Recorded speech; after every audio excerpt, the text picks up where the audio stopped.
Hello guys, welcome back to the Talk Corner where we have real, raw and honest conversations. We're your host, Khair Mohammed, clinical psychologist. And Najma Ibrahim, a medical doctor. Yeah. So today our topic is essential questions to ask before marriage. So some of these questions could be like, what do you understand by marriage? That is the question you could be asking. Your spouse. Your future spouse. See if those correlate with yours. Like, is it something that is with like your standard? Like, everybody has different standards when it comes to and what marriage means to them. Because what it means to me is not what it means to you. Like their definition of it. Because someone can say marriage is completing half of my faith. What do you understand by completing half of your faith? You understand? Yeah, religion-wise, yes, it is completing half of your deen.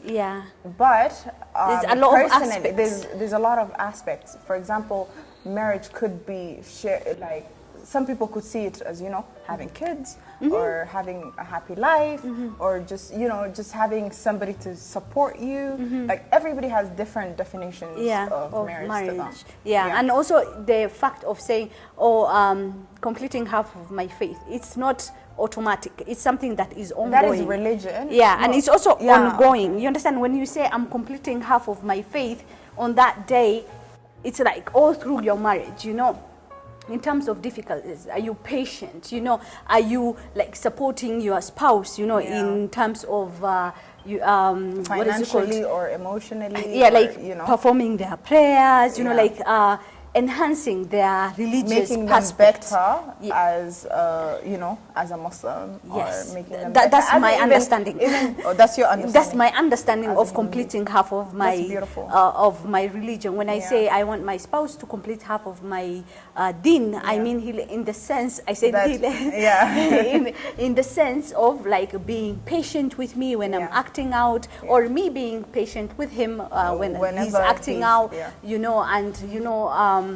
All the aspects of the deen that comes with it, not just, I completed half of my deen. You understand what I mean? Like people need to know what that actually means. Like that actually, like what Umi said, the real meaning of completing half your deen is if the person is the aspect of it, like that's my definition of it. Like that's how I like to look at it from, because it keeps me grounded, I will say. And also like some people also get married because of financial security, you see. You understand? And there's nothing wrong with that. We're not judging. We're not judging anyone. You could marry for whichever reason, as long as it works for you. As long as you know why you're getting married. You understand? And you're getting what you wanted from the marriage, like you expected, then perfect for you. Another question I will say, essential question that someone can ask is, what is the understanding of roles? The husband role or the wife role? Because you will find sometimes people are very cultural at times. And like the man and the woman, like they're both working. The man expects to come home, cross his legs, and like demand his food. Wife serve him. But which is okay. Like it's okay. That makes you happy to serve your husband 3 meals a day. That is amazing, and that's you. But what happens when we are both working? We both come home tired, and then we don't have a house help or. But that's something you should understand before marriage, because that's one of the essential questions. Because maybe you want to be a housewife and your husband wants to be the breadwinner, and you're happy with it, and everybody knows their position, and it goes smoothly. Marriage works out. Or let's say maybe you're having the struggle of you also wanting to, work and earn your little side hustles and whatnot. And sometimes people find themselves that their spouse is not, supportive when it comes to them working. So that is why, so that you don't have these problems, speak about it before. Come to terms with it. Define your roles and then settle and get married. And not also settle in the terms of like you're settling for somebody, but settle like what is the idea of the wife working? What is the like what is their thoughts about the wife working. You understand? Like, what do they think about that? Do they oppose it? Like, some guys love their women to work and them to work too. Yeah. So make sure your woman knows if she actually wants to be a working woman or a stay-at-home mom or a stay-at-home wife. Which is okay. There is nothing wrong with that. Which is wrong. So that is why you need to have these types of conversations. It's helpful when you have these because questions. if you just go into it blind and then you just get hit with the whole like stay at home and cook and do this, and that is not not what about you're that about. life. Yeah. So that becomes difficult. a problem. It's very difficult to carry on the marriage when somebody's not supporting you to the way that you want to be supported in terms of like, you know. And I will also think, like, you can ask your spouse, what is your expectation about marriage? Do you understand? That is a very like big sometimes some people expect some certain things, you know, and then the expectation is maybe so high and of the person that they are marrying, and that person is not able to deliver that expectation, and it creates a lot of conflict and a lot of conflict, marital conflict. Even sometimes, it creates conflict and sometimes resentment because you think the person should be giving you this, which they're not, because you haven't spoken about it. So just speak your feelings, speak what you are expecting, regardless of it being like, buy me a car, buy me a house, buy me this, or it could even be teach me the Quran, like, you know, if that is your expectation, let the person know prior to which also getting married. Brings us back to where like the roles of the husband and the wife, you understand? And also as a woman, I think you can ask your future spouse what is, like, if he expects you to financially chip in. You know, I think because we live in a society, religiously we have this whole thing of, oh, my money is my money, your money is our money. For the woman. Which, for the woman, so the woman's money is always hers. But unless, like, you guys are both working and struggling, and if she wishes to support her household, and there's nothing wrong with that, 100%. So you need to figure that out. But I say this in the sense, nowadays we see a lot of men who, like, we have a lot of educated sisters, mashallah, who are very, like, go-getters, you know, they do it all, you know, and they have their kids, you know, they still do their work and all that, 10 out of 10.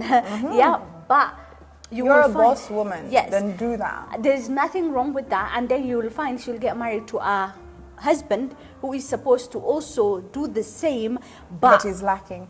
Rather, he will stay in the evening, you know, he will sleep through the day, you understand, and go in the evening, like, do everything, all the financial situations at home, support. All that burden falls on the woman. So that's why these conversations are very, you know, that is not fair at all. You know, true. Or you will find the husband is working and he's earning much more than the woman, and then he's actually not helping out. Or even vice versa. Sometimes you will find the woman, she's very much and she is putting the burden of paying the bills and everything on the husband, while when she can support. But that is not marriage, because marriage is, you know, loving and, you know, supporting each other, because this is your life together. So if one person is lacking on one end, like, balance each other out at the end of the day. So don't. But it's an essential question whatever to you ask. take like, if you take being, you know, the breadwinner and whatnot, but you still need help of your husband treating you here and there, like, you know, because you can afford everything for yourself. So there's a lot of women who got their things together and they don't need no man, but then they fall in love and they get married, and they still, you know, are about that life. And men sometimes mistake it that she's self-sufficient and she doesn't need me, and they end up lacking on the whole providing for the wife, because Islamically that is your role, that is your job. So talk about it, and let's, you know, come into terms and balance each other. Agreement. Because personally, I'm up for helping each other out. You understand? As long as I'm able, and, you know, you are not as if you don't want to chip in, that's you, and that's fine if your spouse understands. It's I think it's I support the idea of the woman also, like, you know, helping out, because at the end of the day, like, that's your home, you know, that's your family.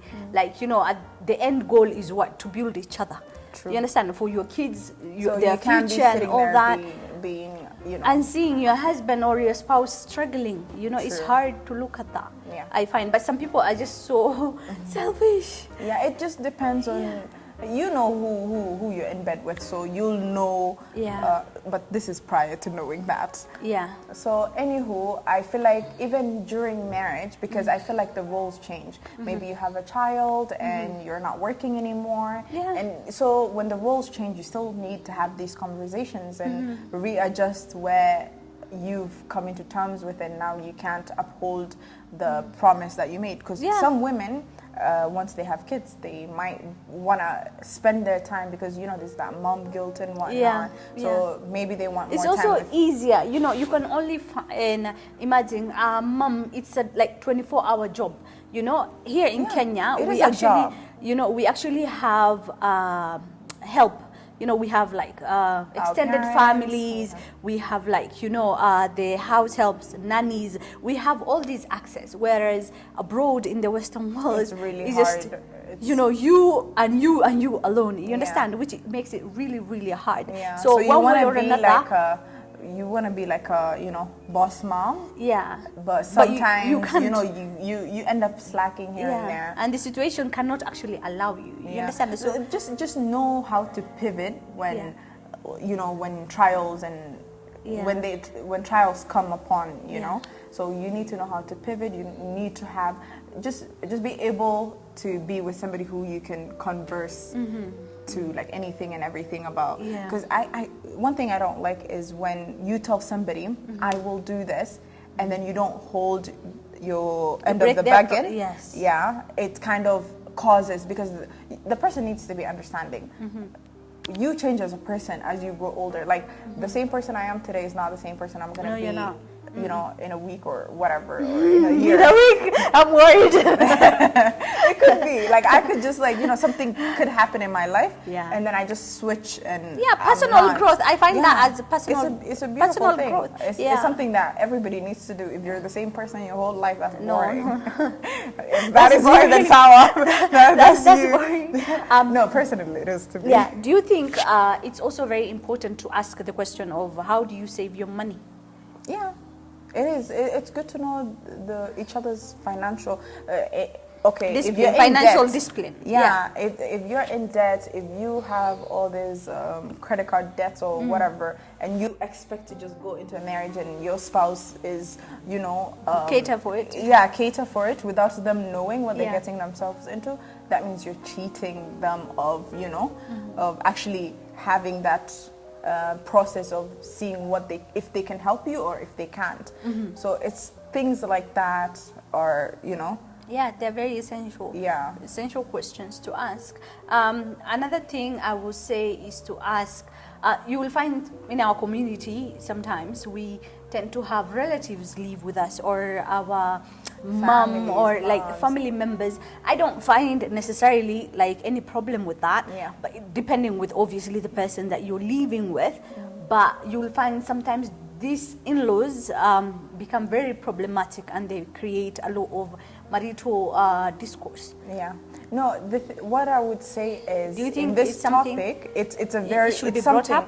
It should be brought up 100%, because there's our culture, and plus like any, you know, even Arab culture has the same thing. But whichever culture you're from, and if you can relate to this, you know that sometimes if you're getting married and if you're newlywed, I personally would say don't live with in-laws, simply because you're getting to know this new person.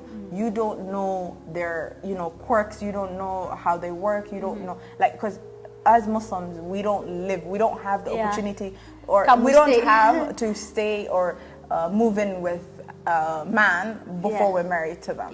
So you need a span of a year or two to actually get to know each other and have you know, develop a understanding and whatnot before you have to may entertain everyone's, you know, understanding of his whole family. Right. Because there's always going to be that butting heads. Yes. And that could actually cause like divorce. Yeah. In a lot of like, in most of our culture. Because I have personally, I've spoken to a lot of, you know, women who've gone through this because of their marriage ends because of the in-laws. The in-law. Because maybe it's her in-laws, like her parents, and he's not comfortable. Maybe his parents are over at their place, and vice versa, whichever. But personally, I don't have issues with it, to be honest. Yeah, that's but you. The thing is, that's what I'm saying. Like, just me. But at the same time, you can find people that, you know, you can be okay with, and then you get the sister-in-law from hell or the mother-in-law from hell. Yeah, so it's just like, you know. And the thing is, usually one thing I would say is, in those, like, I feel like the man should always have, how do I say, you brought in this girl, like she's your amana and everything. So whenever there's family disputes, obviously it's harder for him because he has to, you know, choose a side. Yeah, choose. Not I choose think a side, he because should. if a man, no, he can't choose a side because this is his amana, and he took that from her dad. Like he literally told her dad, like he will take responsibility for her. So that means protecting her emotionally, physically, like everything is on you. So if emotionally she can't coexist with, you know, the in-laws, that tells you that you need to take a stand where this is, you need to, like, you know, take your wife. Yeah, like you separate need to separate them. Like obviously you can't, how do I say, you can't, you need to be middleman. Yes. You can't just take a side. Yes. So you need to put both at bay. Yes. If anything. I agree with you. So because a lot of men are very like, my mom said this, so I need to, like, because of my mom. That's still a boy. He's not a man. Still a boy. He's not a man. So I feel like he needs to be responsible. We're not saying like the mom is always wrong, you know, like that's his mom. You understand? No, definitely, but he needs to have the capacity, like the strength of putting both, making sure they don't collide. Like he needs to make sure like there's no problem. Yeah. Like it's his job to fix it or to handle that. I agree with you 100%. So another question I will say that is essential is to ask how can marital disputes be handled? Like in case of marital disputes, how in case of something that you didn't expect happens in a marriage, like how to go about it. If you guys want to keep it to yourselves and resolve it, if it's a small dispute, obviously that's easier done in, you know, between two people. But personally, I believe that the less people involved, the better, unless it's bad for your mental health, and then you can confide in whoever like that is. But when do you go and, you know, extend it? Like, you know. True. When does it lead to? I feel like when things are, it depends. I feel like it depends on the situation. It's really bad? I have no clue. You know, like, it's always good to know. I think, okay, it's not. No, if you can't handle it, if you guys are not cordial or you can't come into terms with the problem at hand, then you can involve the outside because that's allowed. Like you, either the parents can be the mediators, either like a brother, like whichever figure that is at hand to like listen to both sides, and you know, because the thing is like marriage is very sacred. It's not something that you end like on a whim just because you feel like today, you know what, you didn't do this, bye, I'm done. I don't feel like it. But because people a lot of nowadays. people do that because the thing is, people do like that now. it comes with, it depends on, marriage is like something not to be played with. No, it's not. But and people just take it as a But joke. if it doesn't work for you, it doesn't work for you. You can call it quits. That's fine. Yeah. But at the end of the day, just try your hardest to save it. It's worth saving. But if it's not worth saving, then, you know, go your way. So do you think you should ask your potential spouse what their goals is in life? Yeah, because I don't think any woman wants to be with a man that's not ambitious, at least. That's like to the least. Like you have to be having like a source of income and whatnot. But if you don't even, if you're struggling with that, at least be ambitious, be chasing something. Because obviously nobody wants to be with a bum. You'll be surprised. Oops. If that is, if you want to take care of your man, then that's a different story. You can do that. And another thing we can ask, we also ask if they take, like those substances, like the miraqat and marijuana. But you will find sometimes people, they lie. They tell you, oh, I'm not. And then you'll be so shocked and, to find out in the marriage. Then how do you go about that? Well, obviously, if and alcohol too. I don't know why I omitted alcohol. that. Yeah.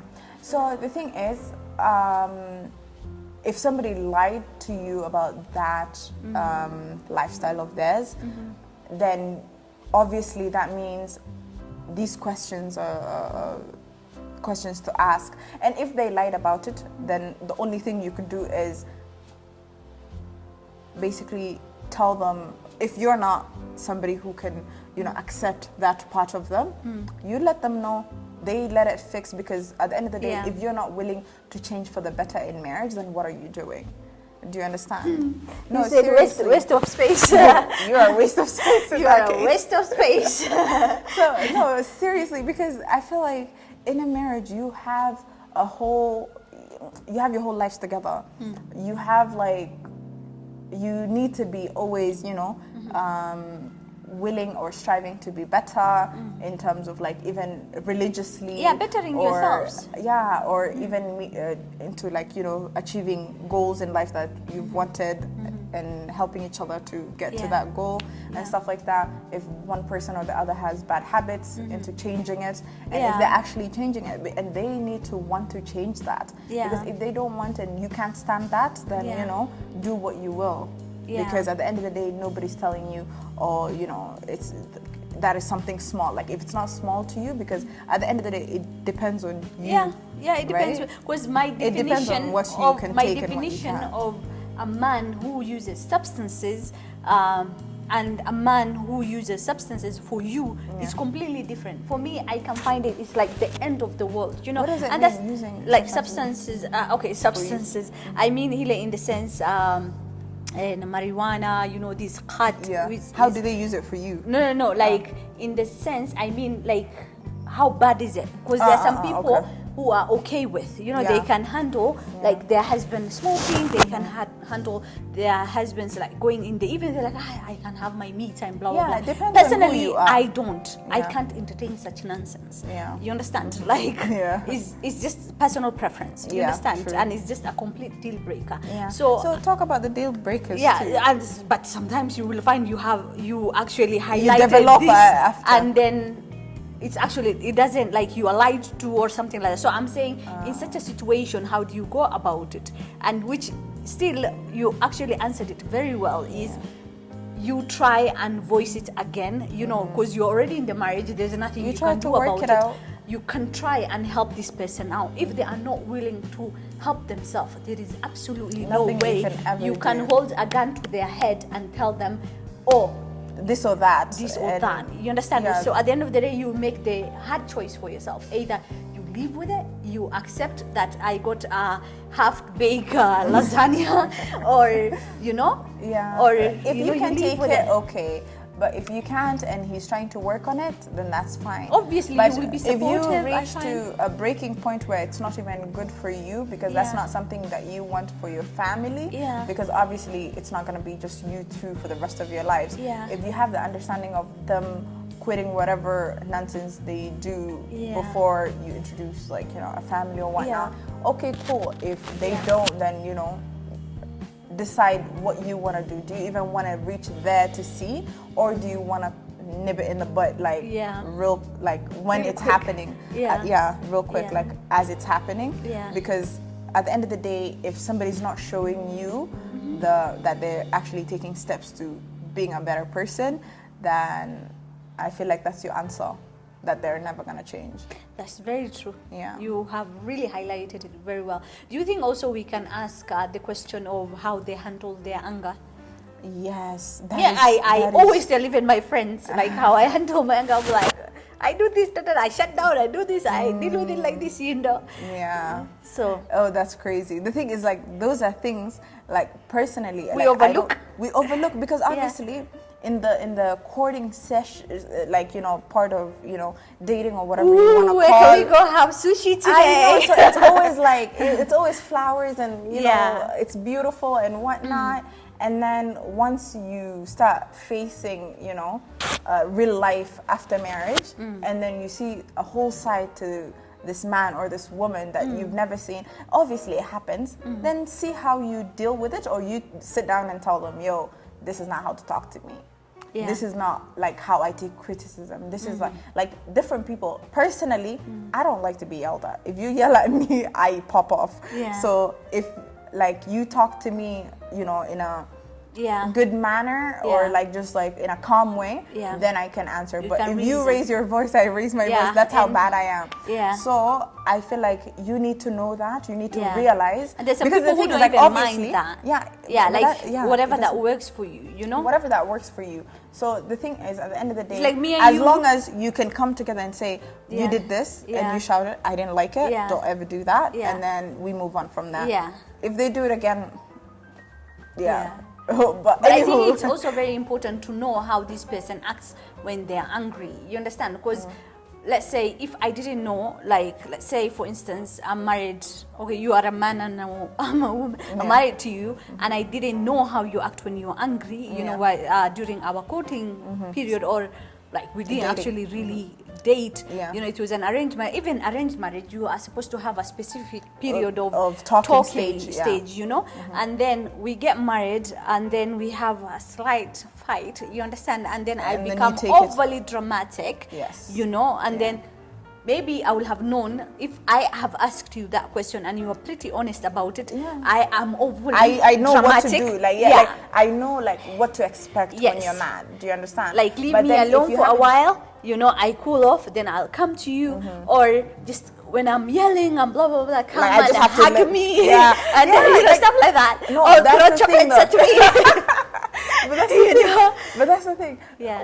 Like, I promise. Like, what works? You know what works for you when you're angry. And the thing is, there's no wrong way of expressing the truth when you ask such a question, because you really need to tell this person how to actually manage you when you're mad. Because sometimes you need your space, other times you need this person to come to you and like, you know, sweet talk you or whatever works for you to get off that funk. Like, you need to tell that person. 100%. For you, your favorite meal. That's how to apologize to me. Do A, B, C, D. Like, give him the details. Then if he doesn't do it, then he's a waste. Waste of space. And I think that has some of the questions we could essential questions that we could come up with. I hope you could pick some few questions that you can ask your potential spouse. Also, you can comment on the comment section, you know, and let's educate each other. What are the other questions? Because we only mentioned a few. What are the other questions you think is essential to ask? And and how do, let's say, how do you guys, have you guys asked those questions before? Or if you haven't, how does that work out? Let us know. Until next time. Bye-bye.